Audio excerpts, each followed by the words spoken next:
মক্কার ইমাম সাহেব পর্যন্ত দোয়া করছেন, আল্লাহ তাকে আপনি মাফ করে দিন।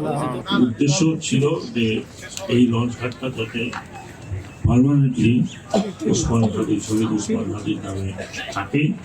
কারণ অন্য কোনো কিছু নাম যতই দিই না কেন, এই অঞ্চলের লোকের সন্তান, এই অঞ্চলের লোকের একটা বড় স্থাপনা হচ্ছে এই লঞ্চ ঘাট।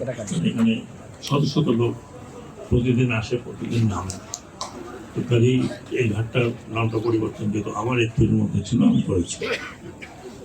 বাকি আমরা সবাই মিলে আল্লাহর কাছে দোয়া করি যে সে তাকে যেন বেস্ট পায়। তাছাড়া হাদি এখন বাংলাদেশের বাইরে চলে গেছে, শুধু বাংলাদেশের সন্তান হিসাবে না, এখন বিশ্বের বিভিন্ন জায়গাতে তার নামটা তুলে গেছে এবং এই নাম অক্ষয় থাকবে। যতদিন এই দেশ থাকে, যতদিন আন্দোলনের ইতিহাস থাকে, যতদিন একটা পরিষ্কার পলিটিক্সের আশা থাকে।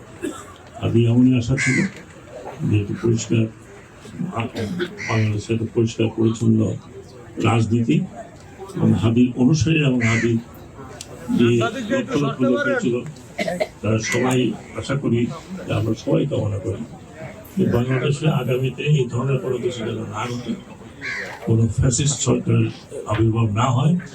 যারা আসবে তারা শিক্ষা গ্রহণ করবে, জনগণের জন্য কাজ করবে এবং সততার সাথে কাজ করবে, এটা আমরা আশা করি। কারণ এটা যদি না হয় তাহলে তাদের আত্মা আমাদেরকে মাফ করবে না কখনোই, এবং এর থেকে কমকিল অবস্থায় পড়তে হবে তারা, তাদের এই রক্তের সাথে বেমানি করতে থাকে।